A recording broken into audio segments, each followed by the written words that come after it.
This is Apple. Whether it is still the same company today is one of the biggest questions to most consumers. Individuals with more knowledge about the big market of computers, phones, and laptops today would ask why Apple. Ever since the co-founder and main designer Steve Jobs passed away, it seems like the company has constantly been taking a turn for the worse under their new executive Tim Cook. Their Mac computers, for example, were once considered to be the best computers on the market, but now are falling behind the competition in their innovation, quality control, design, repairs, and components. So how did they get here?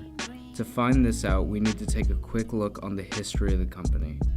It's more sophisticated, yet less complicated.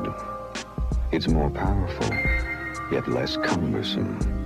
It can store vast amounts of yesterday, or tell you what's in store for tomorrow. It can draw a picture, or it can draw conclusions. It's a personal computer from Apple, and it's as easy to use as this. Macintosh, the computer for the rest of us. Back in the late 70s and early 80s, computer business was booming, with a rise in productivity and understanding of technology.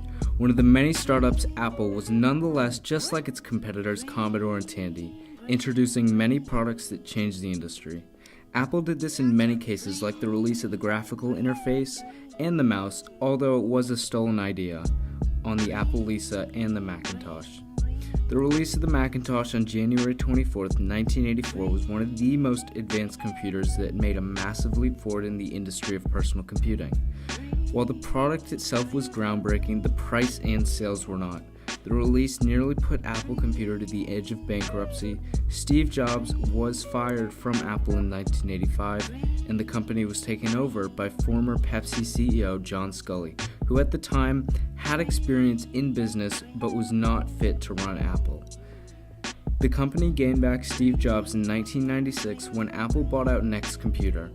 From there, Apple released many new game-changing personal electronic devices under the reign of Steve Jobs, such as the original iPod, iPad, MacBook Air, iPod Mini, PowerBook G4, the iMac, and last but certainly not least, the iPhone. Apple in the near past has hit the milestone of $1 trillion on August 2nd, 2018. This date set a new record in stock market history, as no other company has hit a valuation of $1 trillion before.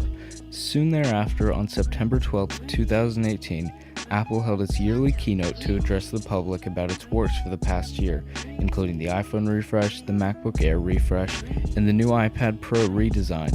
As usual, Apple got lots of attention from technology blogs and the media about its biggest and best iPhone release to date. Sales were projected well by the company, and they seemed very optimistic about the new line of iPhones especially. As the consumer got a hold of the new iPhone, the lack of new innovation or a big feature, which in the past had been included on the S model, really set a bad reputation for the company's interest of trying to deliver what the consumer wants, not what they think they want. This is part of the reason Apple's value has taken a turn for the worst, and as of writing, their company's value is down to $762 billion. This has led the second largest company, Microsoft, to take the lead again at $850 billion. This is the first time in 10 years that Microsoft has taken the spot of number one, passing Apple too.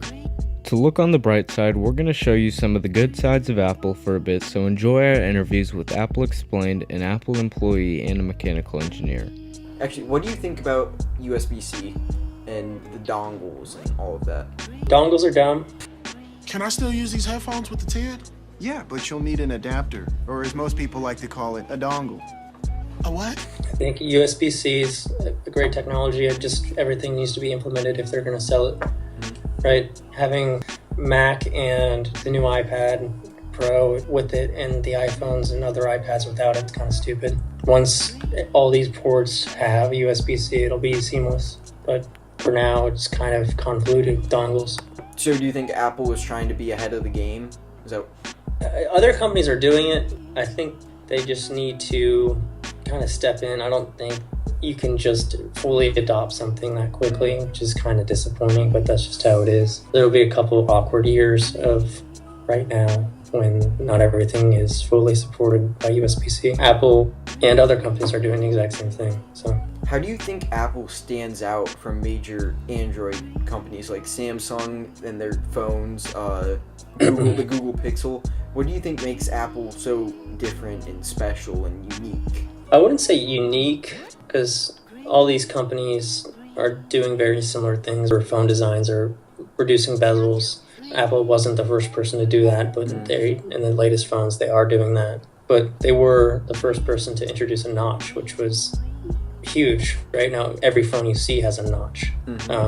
I think just because they have such a huge market share, they can take risks like that, and people will buy it because they're either fully Apple already, and other companies will just take note of that. Android is struggling right now to come up with an AirPod competitor. There aren't many other seamless headphones like that. Google tried with their Pixel Buds, but I don't think many people liked them. Like, I've seen videos of people saying, what are the best Bluetooth earbuds for Android? And it happens to be the AirPods. Apple gave these phones wireless charging. Do you think that was a good idea, knowing that they had to put the glass back on it? Again, they want you to buy into Apple Care, so if you were to break the back of your phone, I don't think it's $500 to replace. And it's kind of disappointing that metal doesn't work because you can't wireless charge through it. And I think these iPhones were some of the last phones to integrate wireless charging, right? It's kind of just this thing that they needed to do because all these Android phones were supporting it. The type of charging now where it's just like wireless, I don't think this is the future. Like, they want to do long distance wireless charging.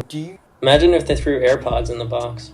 That'd be awesome. Now so many people have AirPods, it's probably too late to include it in the box because people are like, oh, I already have that, why do I need more? What do you know about AirPower? Yeah, that's a disappointment. I mean, it was announced over a year and a half ago, and there's been little to no update, which I think the main issue is the amount of heat it generates.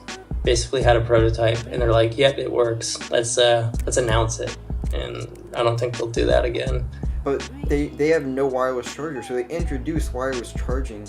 They didn't pull an Apple. They didn't have their own standard. They did Qi wireless standard, which was nice of them, right? Do you think they would have received a lot of backlash if they did their own proprietary wireless charging?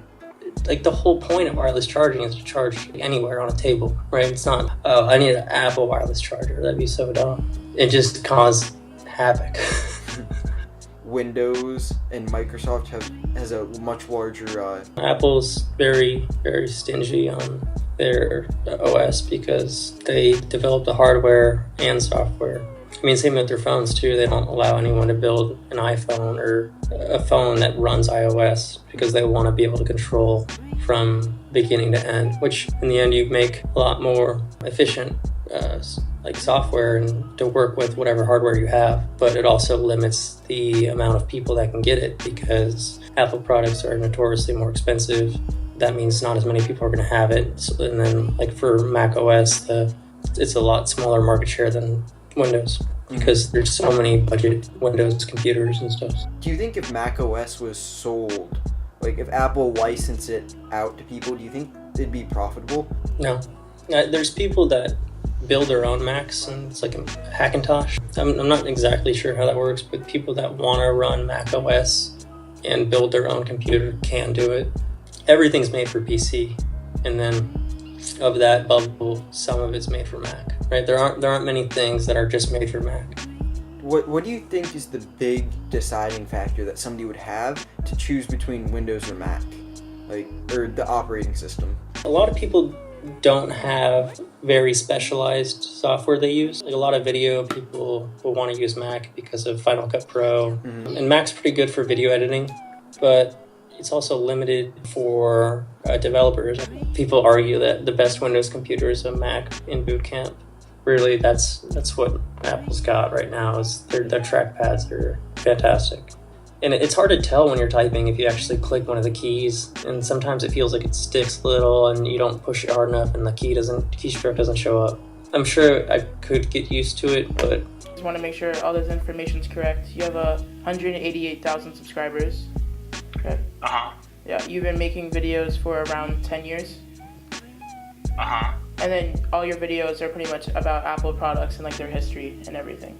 That's right. Okay. I can tell you when they were at their worst, and that's the period from 1985 to 1996 when Steve Jobs was forced out of the company. And that's not because Steve Jobs wasn't there, but it's because they lost the philosophy that Steve Jobs instilled in the company. Because since Steve Jobs has left, they're still practicing that philosophy, so they're still successful. And because Apple has not regressed, I think they're still sort of in their prime. Why do you think the prices are rising? Like, could you provide an example of a product being much more expensive? So the iPhone is the best example, I think, because the iPhone 7 just a few years ago started at $650, and that was the flagship phone. And today, the budget iPhone 10R costs $750, which is $100 more than their old flagship, and the new flagship today starts at $1,000, which is the iPhone XS. So prices have gone up, and they've gone up in virtually almost every product category.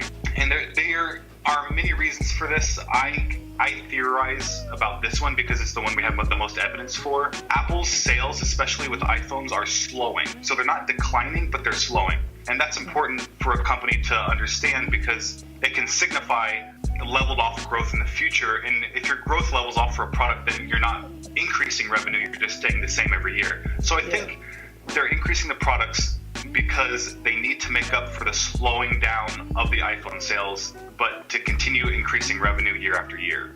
Do you think the iPad could become something similar to like the Surface or something like that? I don't think Apple will ever do that. Steve Jobs and Tim Cook both, and I think Phil Schiller said that trying to combine a laptop and a tablet is like trying to combine a refrigerator and a toaster oven. Like, it just doesn't make sense. You get a really bad toaster oven and a really bad refrigerator. And I think the compromises you make, and I'm not trying to bash the Surface, I think it has its place in the market, but there are compromises that are made to do the dual tablet laptop thing, and I don't think the iPad will ever be that.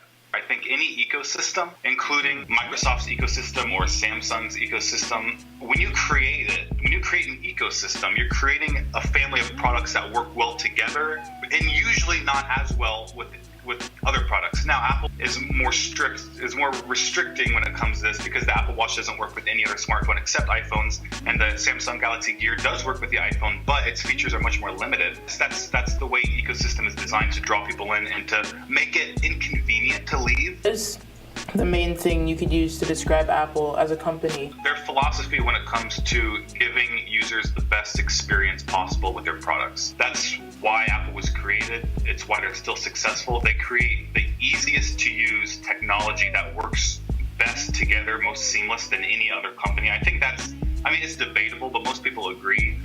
What is one area of innovation that you think Apple was leading in but then fell behind? Well, when the iPhone was first released, its market share peaked at like 60%. It had like a huge percentage of the market.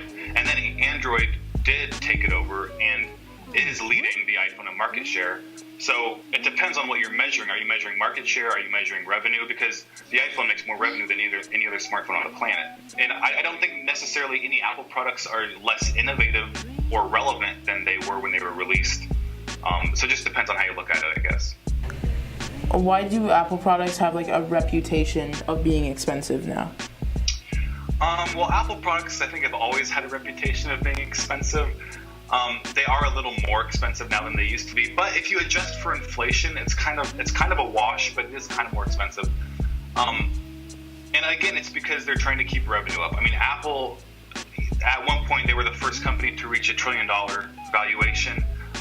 They just dropped. Microsoft took that place, I think, last week because Apple announced they were no longer revealing the sales numbers of their products, just the revenue amount. Anyway, I think they're keeping prices up to keep up revenue, and people are willing to pay the price because Apple is such a well-known brand, and it's a brand people love, and they do offer the value that people appreciate, and so people pay the price. So why do you think Apple is better than most other companies in your opinion? I wouldn't say Apple is better, in my opinion. I would probably say Apple is my preferred choice, just because Apple provides great product, but not only the product, but they provide great service. with that product. The biggest thing that separates Apple from a lot of companies is longevity, for sure. Usually when people buy their products, the products last for many, many years, and that's why people trust Apple. They know it's going to work. What is the Apple ecosystem?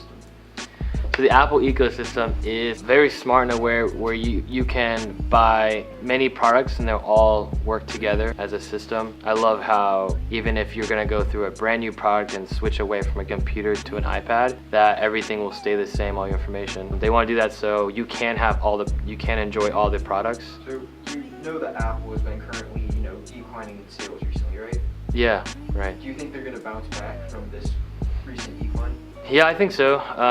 I think that they keep it consistent by bringing out a product every year, but they also do a good job of listening to the customer's needs. Every business goes through a downfall because maybe a product doesn't go well. I trust that people in Cupertino are very smart, so they'll figure it out for sure. Do you work retail or are you more genius technical? I work at retail. So you sell stuff. Mm-hmm. How often do you see yourself convincing people to buy Apple devices? Or is it more common that people come in and they already know what they want and you don't really have to convince them that they should be buying something? When I do have to convince them, I would just have to convince them in a way to make them buy something. I just gotta show them how it works and how Apple is the easiest choice, and how Apple is the only choice that they should get by maybe like defining their problem. What issues do you have with your product, and answering that with Apple products. Do you think brand recognition helps sales? So everybody says, oh, I've heard a lot of great things about Apple, I'm going to start buying or looking into buying this. Word of mouth is really key to any business, especially with Apple. It's like a worldwide brand, so everybody knows what Apple is. Probably like 9 times out of 10, I hear somebody coming in being like, oh, I heard these were great, so I'm gonna buy them. Whether it was like an iPad, AirPods, even just Apple cables. Definitely word of mouth is really big. And their advertising helps with that? You don't really see many Apple advertising. It's really shown by people's experiences. Great, this product worked, and then they go tell their family, and then they tell their kids, you should get an Apple product. I don't think it needs advertising. I think it speaks for itself of how nice the product is. What do you think Apple could do to be better compared to other companies who repairs much older devices from a sales perspective? Yeah, I think it is. I think it makes you feel more confident of buying a product, knowing that it can be serviced for many, many years. And that's what makes the longevity of Apple products great. You go in a store and they can fix phones or computers like 5, 6, 7 years old. You don't see many companies do that at all. Easily phase out and be like, oh, we don't have that part anymore. We can't make that product anymore. How does the whole experience compare to working at Apple? It's very similar. We focus a lot on the customer experience because grocery shopping is something that we all do. Everyone's have to do grocery shopping, but what can we make the customer experience different than just going to a regular grocery store? That's what Apple strives to do. They know that they're gonna go in and buy that phone or buy that MacBook. What can we make different that come into the store that they didn't expect? So that's what we try to uncover. How do you feel when you walk into an Apple store compared to how you feel walking into any other store? The store provides it feels a lot more relaxed. I would say you don't really feel pressured in buying a product. A good employee at the Apple store will make you feel eager to learn something and eager to find something new. And then you can feel comfortable because there's chargers everywhere. So you can like charge your phone if you want to. You could like use your Wi-Fi. You can go just take a seat and like chill and watch a class. Or you can go to our iPads and like play games for a long time. Does the Apple retail experience put a lot of stress on their employees? No, I don't think it puts any stress. I think at the same time you can be yourself, and your goal is to make the customer very comfortable. You need to probe and find the answers, what they're looking for. Are the majority of customers knowledgeable about what they're buying? Some aren't. You'd be very surprised. There's some people who really don't know how a phone works or if an iPad gets internet. I've heard that so many times. Do you sell more accessories today or more products today?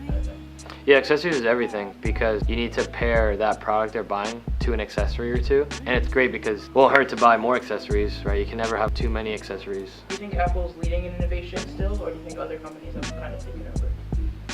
I think Apple has a far lead in innovation just because you see so many companies who came out with products and it's probably derived from an Apple product. Even just starting with the smartphone. Apple was one of the first or the first to have a smartphone where you can do a lot more than just calling and texting. So you may be wondering what the main idea of all this was, and it wasn't to tell you what's good or bad about the company, it was more or less about where Apple stands today.